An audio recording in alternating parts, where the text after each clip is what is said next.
Guys, hope you're well. This is Bharath from Execute on Command, and thanks for clicking on this video. And today, for a difference, I thought I will create a tutorial video on Git. Like I usually post videos on Python, and I just want to change it up. Actually, I want to see how many people are interested in learning these other topics actually, right? So yeah, Git, right? So maybe 2 3 years ago I was using the software called Perforce, and then Git was introduced to our team, and then I kind of understood what it was, but I did not understand uh, as much as I should have until the beginning of this year. When I started actually doing some serious coding, and I started sort of like working as a software engineer full time, right? So yeah, I learned a few things. I just want to share them with you as usual. Okay, so now, okay, let's start with Git, right? So Git is basically a version control system, right? So if you got some code, it will track all the changes. It'll you can actually see the difference between your your current change and what's in the system, and it's got a lot of features, right? So I just want to show you, like, to get started, right? I just want to show you a few things, starting with the installation, right? So now I am actually working on Mac, so I cannot show you the installation for every possible operating system. In fact, actually, I'm not going to show you the installation at all because I think it's fairly straightforward. Um, but I will actually leave this link in the description. Um, you can actually check it out. So it's got like the commands for Linux, Mac OS, and then the Windows, like where do you go and download the executable, how do you install it on Ubuntu, and so on, right? So it's basically, if I remember correctly, I believe I followed this link and I went to this page where I just like did brew install Git because I am on Mac, right? Could also use Xcode to install it. I haven't tried it, but you can give it a try if you like that. Um, yeah, so once you install Git on your laptop, now we get to the important part, right? So you need to actually, let's say you are a new user for Git. So GitHub is sort of like the public repository, right? So everyone gets access to this, like, but your companies might have their own private repositories, right? So okay, so you're a new user, you're getting to github.com, you can sign up, you can just sign up and then just put those details like username, password, and email and stuff like that, and then just create your account. So quite straightforward, right? So I'm not going to do this. This is a very simple registration process. So once your email is verified and once you log in, you might have, so you might actually have a page like this. Now I have a bunch of repositories created in my account. For you it will be empty, like, this is the overview repositories. There's a few things that you can do here, but let's just start with some things which are very simple. Okay, so now uh, there's a couple of ways to create a new repository, but for starters, actually, I don't believe you will be the one creating a repository in your company, because usually when someone joins a company, uh, you will start consuming, or you'll start using a repository that's already created, right? So So let's actually just create a repository to work with. um, okay, so it's pretty straightforward. Once you get to the repositories, just click on new, and then that's going to show you the username that you put in when you're registering, and then you can put the repository name. So it can be anything actually. So let's say git demo 1, something like that. And you can put some description here that's optional, and this is going to be a public repository, and you can add a readme file if you want, right? So for now, let's just say we don't do anything, we just create a repository, right? Now, so now this is the first page that it will show you before you add any file to this repository. So you can either choose an SSH method to copy files to Git, or you can choose a HTTPS. So I'm just going to go with HTTPS. So, and before that, actually, if you want, well, forget about that. So when the time comes, actually, I'll explain that. Now, here, these are the steps. If you want to create a new repository on command line, you can do it like this. You can do a git init and add and commit, and then you can create a branch. Then you can do this, right? So these are the commands for creating repository from command line. But actually, let's forget that. Let's just say that we are going to work with a new repository, this repository that we just created. So okay, so I'm just going to go here to my desktop, and then I'm just going to say Git Clone, and the link I just copied from here, right? This is a Git demo link, and I'm going to hit this. I'm going to run this command called Git Clone, and then that link.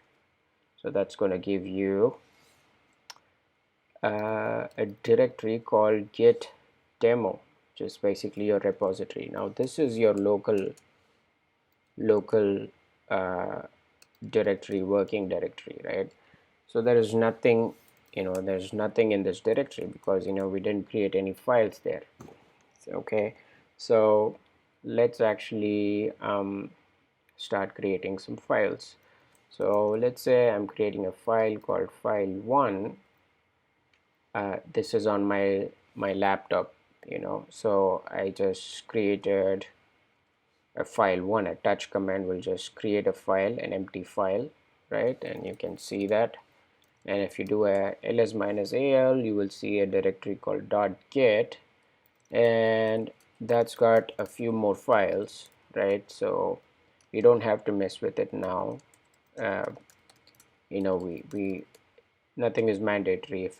If Git is very good at letting us know what what it wants at every step actually. So we don't have to like do everything at once and then um, and then start actually, right? So anyway, uh, so we created a file called file1, and then you can run a command called git status. So what git status will tell you is, so your local directory can be split into sort of like two logical areas. The reason why I say logical is like because you are still working in the same directory, and the two logical areas are like basically staging area and then your local repository, right? So now I just created this file, but it's still not part of my local repository until I add this file, right? I do a git add file1, right? And then if I do this, now again the same status command, git status. Now you see like this file that just you know just this was showed as a red color. Now it's become green now, right? So what that means is now you can uh, you're in the process of adding this file to your repository, right? So it's not just enough to add it, you have to like commit it. You have to commit. So when you're committing, actually you can put some kind of comment about that change. So you can just say this is my first file in this repo, right? So when you're committing, basically it will say this, right? So now this has been committed to your local repo, right? So you can see that.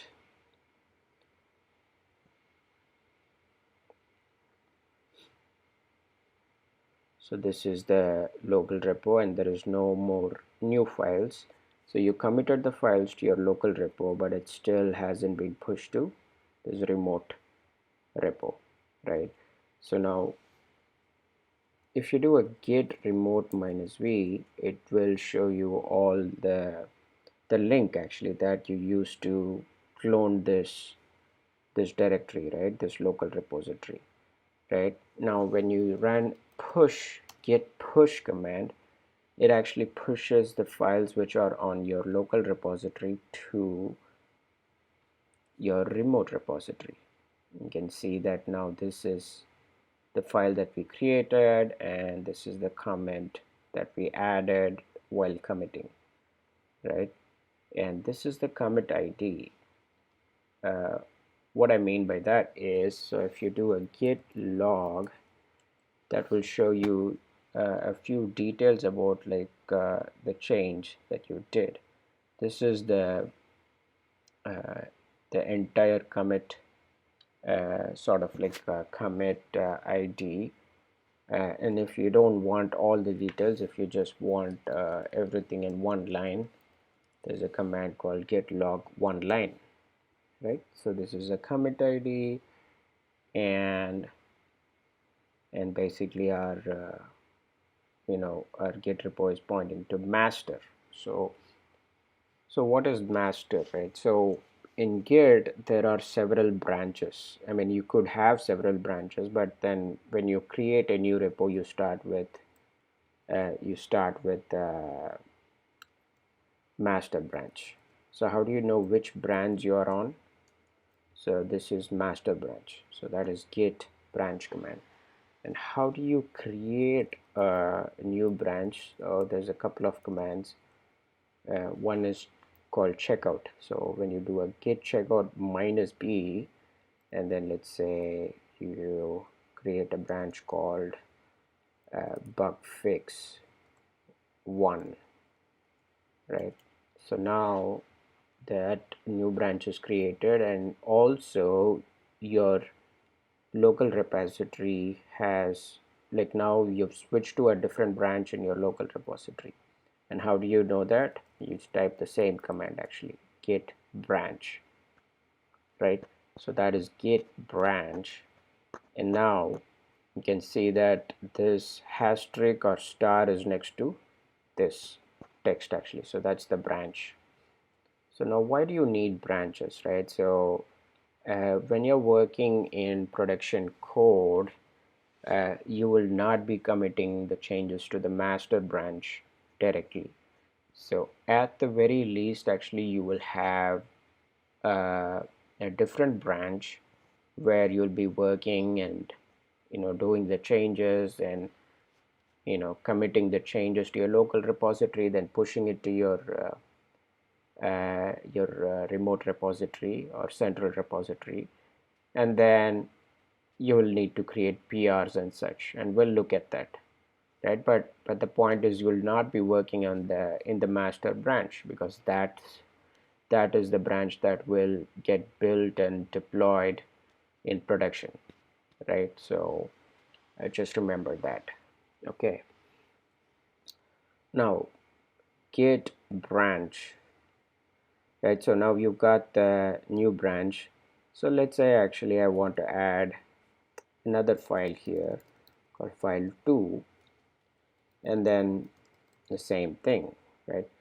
So you can add this file, and you can again commit to the local repository. File2 is added, and then now if you push it, and it is clearly telling you that the push, what we are pushing to our origin, and our origin is what? If you run the git remote -v command, it shows you what the origin is.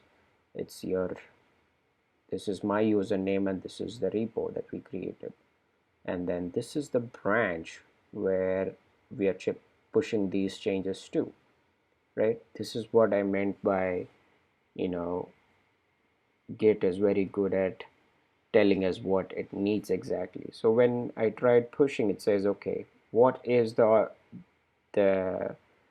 origin URL, or what is the URL we are pushing it to? It is origin. And what is the branch? It is bugfix1. So now, so let's say I run this command, you will see that this particular file, this file2, has been pushed to a different branch. What does it mean? Right, so now I am back to this GUI, and you see I created this repo called git demo1, and it's got only one file. But here there's a small notification that says bugfix1 had recent pushes less than a minute ago. What does it mean? It means that a new branch has been created, and someone's been pushing some changes to this branch. So, and this is the file I just pushed to this branch. Now it also says this branch is one commit ahead of master. So in some companies, like I said, you create a different branch and you work there and you push the changes there, and once the changes are pushed to this other branch in the remote repository, then what you would do is you would do something called pull request. So you can do it in a couple of ways, right? So here it says compare and pull, or you can just click on pull request button here actually, and that is again showing you something like this. And what is this? Basically, this is the pull request description. What are we actually pulling into? I'm pulling the changes from my bug fix branch to the master branch, right? And then you can see what are the changes we are pushing. So here it doesn't say much, right? It says one changed file, and the file is this, and then this is basically like there is no content in the file, so it says no changes. So let's say that I create this pull request. I just create it, and then now it's actually waiting for merging with the master branch. So before we merge, let's actually push another change from this, from the local repository bugfix branch to remote bugfix, right? Let's say bugfix, and then okay, let's do this. Let me add something to this file. So let's say hello world goes to file2, and then git status, git add file2, git commit modified file2, something like that. And then let's do a git push again. So this time I didn't have to specify origin and the branch because I kind of like ran this command. set upstream as origin, and then the branch is bug fix. So now it's actually taking that by default. And now let's actually refresh this page, and you will see that the file that is actually being merged into master, right, master branches, this, and the content is hello world. And usually the green, not usually, like, the green lines are basically the new lines added to a file, and the red lines are the lines which are removed from a file, right? So now,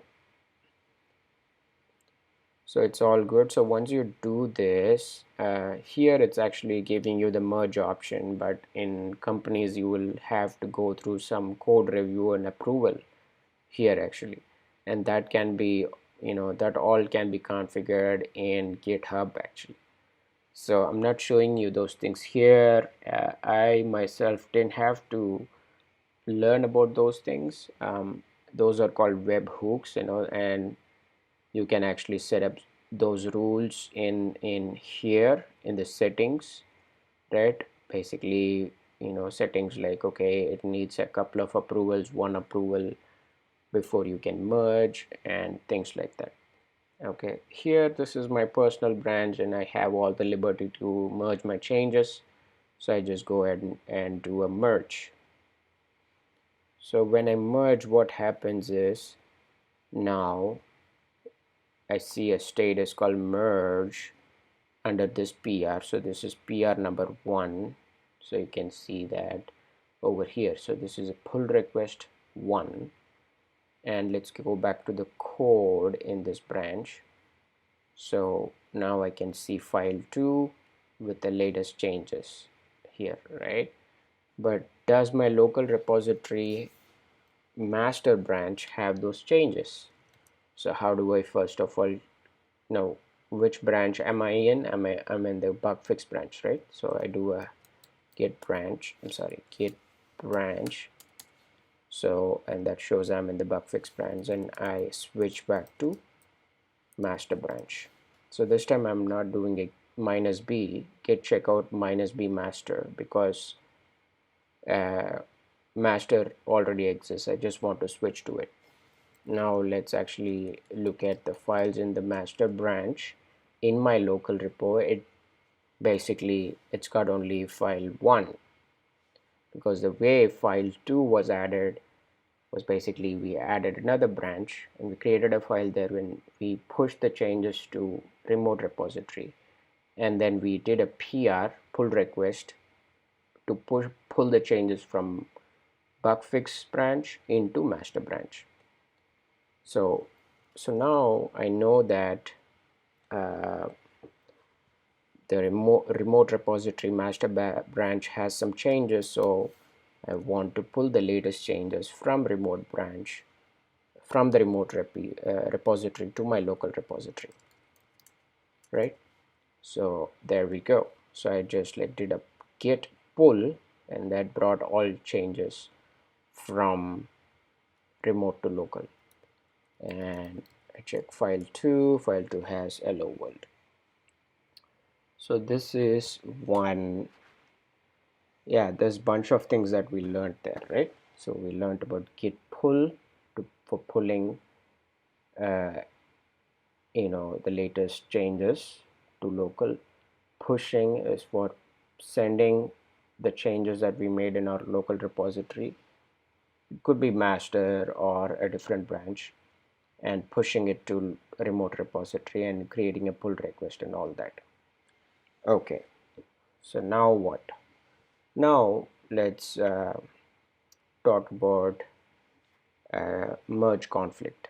Okay, so let's say, to keep things simple, let's say I'm still in the master branch, and I am going to basically do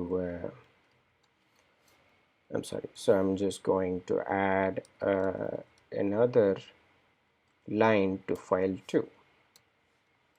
this is file 2, right? So added a line to file 2, and you can run git status to see which files got modified, and you can add that file to you can add that file and then commit. So let's say modified file to say added line, something like that. So now some changes have been committed to file 2 in my local repository master branch. At the same time,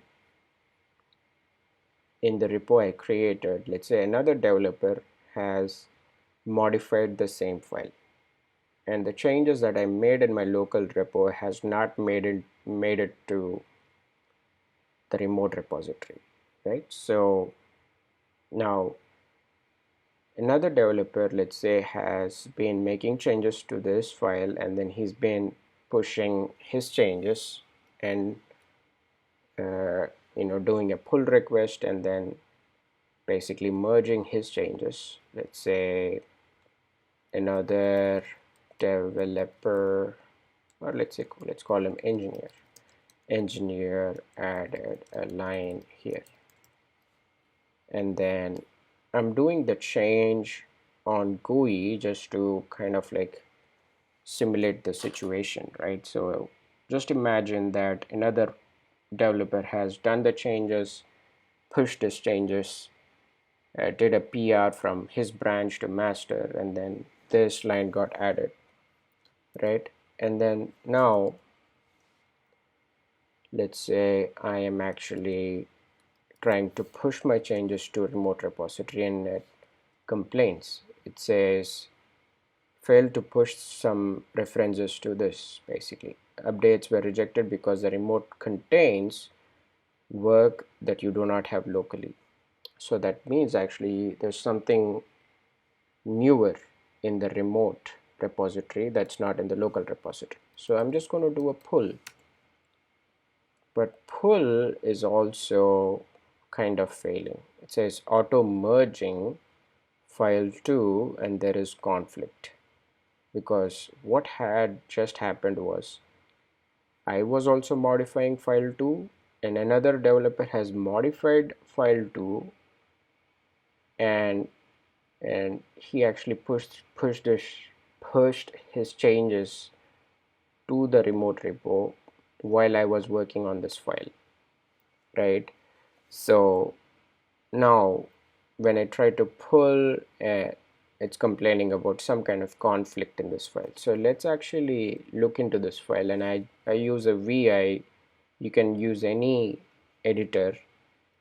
So when I do a VI, it clearly says that this is where our local repository pointer is at, but then this one line came from this commit, right? So now you can actually go through this file, and if needed you can sit with the other engineer and then you can sort the conflict out, and then I want the file, or we want the file to actually look like this after resolving the conflict, and then we save it, then do a status. Okay, file got modified, we need to commit again, conflict resolved. Now let's do a push.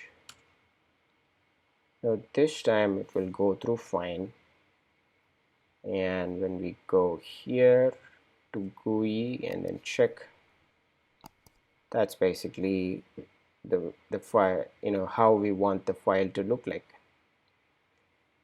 right? So now if I click on the history here, it actually shows all the commits which have been made to this file, or this repo, yeah, this file, right? So that's actually pretty useful. And now Now one last thing I would like to show you is, now we saw how we can create new branches, and then we make changes there, and then we push it to remote, and then we merge, like I mean create a pull request and then we merge. So sometimes actually instead of creating a new branch, you will create a new fork.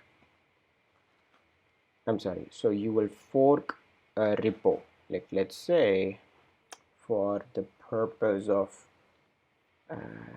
teaching this, I created another repo called execute on command, and then let's say that we create, I created another account, and then I'm going to create a new repo. Let's see. So let's see, super doodle, that's the name I'm going to give, and it's a public repo. And let's say I just add a readme file. That's what I get. Right now I created a new repo, and this is the link to that repo. And then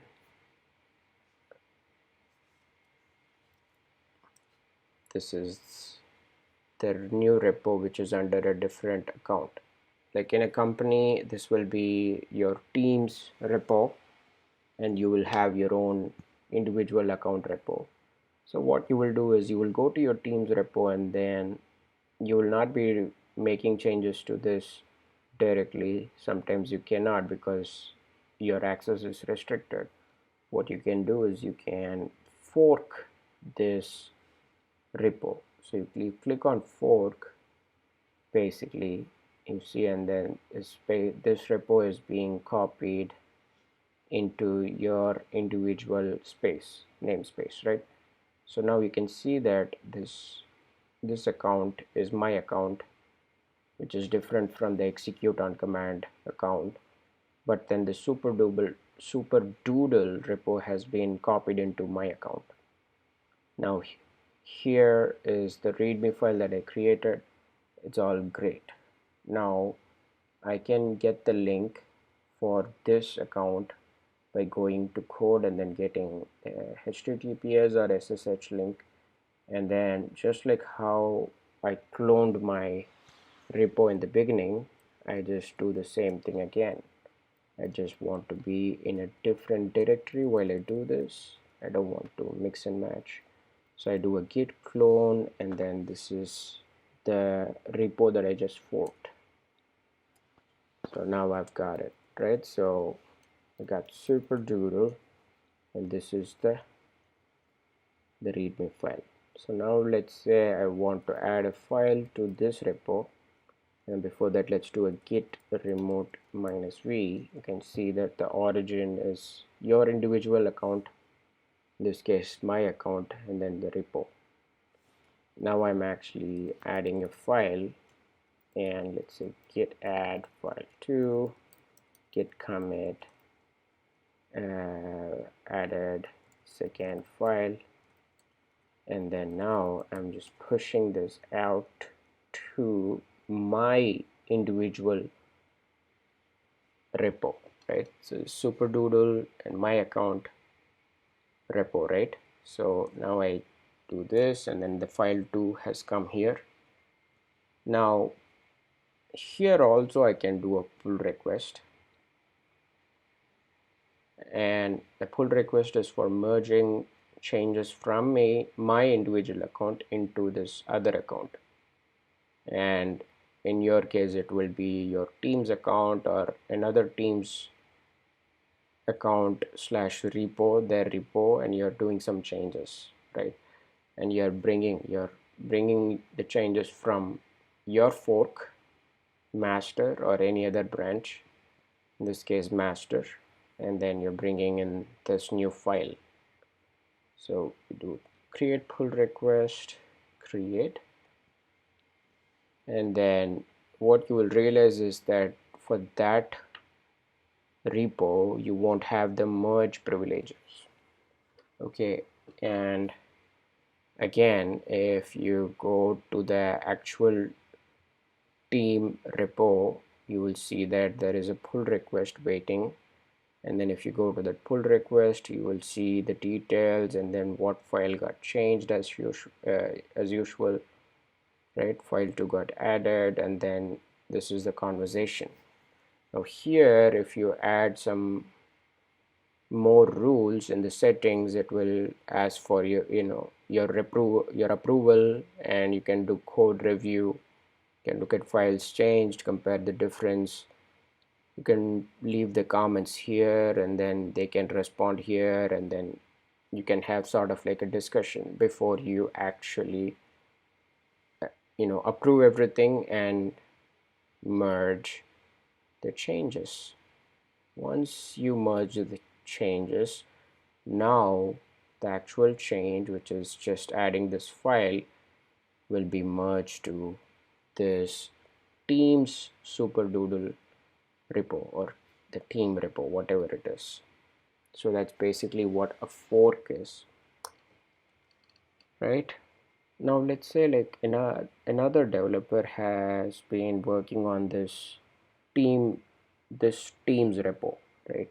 And he's been creating some new files, or this one file in particular. This is file 3, whatever, right? So someone's been working on this, and then in here, if you look at Git, your laptop, you still got your local repository. I'm sorry, this is your account, and then this is your fork, right? So let's say that you add another remote URL or remote repository called upstream, which is the teams link.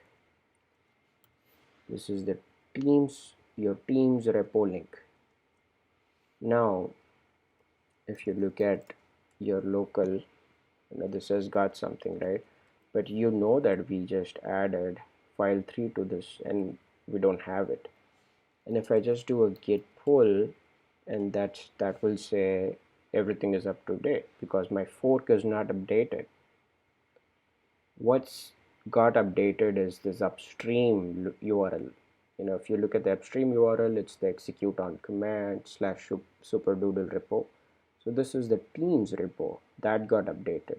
So how do I bring changes from your teams repo into your remote repo, your individual remote repo that you forked, and also to this local repository? What you can do is uh, is called rebase actually. So before rebasing, you have to fetch all the changes from upstream, and you need to rebase the master branch in this local repository. So now once you fetch and then you do a rebase, and now here if you do ls-l, the files, the file has been brought from the teams repo into here. Now we also need to make sure that our individual repo that we forked from the teams repo is also up to date. So I do a git push origin master, and I put a -f because that -f is going to force push. Actually, it'll make the fork look exactly similar to the original upstream URL. Okay, I know this might seem confusing to you at the first glance if you haven't worked on Git much, but like you need to run these commands many times to understand what they're doing, right? But this is all you need to actually work in an engineering team, and you know and basically to understand, you need to understand this, and that's how actually you can make changes and then push your code into the production branches, master branch or any production branch safely, right? So this is all the commands that you need to understand. Okay, So let me just go through my notes and then make sure that I've covered everything, right? There's also this merge command, and this is let's quickly take a look at that. So now you've got this repo. uh, so let's do this. So now you know that I'm in the master branch, and I can create another branch called, let's say, bug fix 2, right? Something like that. And then I create a file 4, and then maybe just put abc in file 4, something actually. Right? So now I've got a new file that we need to move from staging area or working area to staging area, right? And then we commit file 4 added, and then we can push, or you can straight away merge in local. What I mean by that is you can merge. Let's actually go to master, and then I can merge the this branch. The source branch is bugfix2, and the destination branch is master. So when I do a git merge from this branch to this master, basically all the changes that are in that branch will come over. And of course, if there is any merge conflict, it will show up and you have to correct it the same way. So now if I do ls-l here, and the branch that I'm on is master, now I can just safely push from this master to my origin master. My origin is my repo that I forked from the teams repo actually. Okay, so that is the merge git merge command. So let's just look at the summary. So status will basically tell you which files got added and which got modified. So status command, and then by looking at status, then you will know what files to add to the staging area, right, in your local repository, and then you need to commit it before you can push it to your remote repository.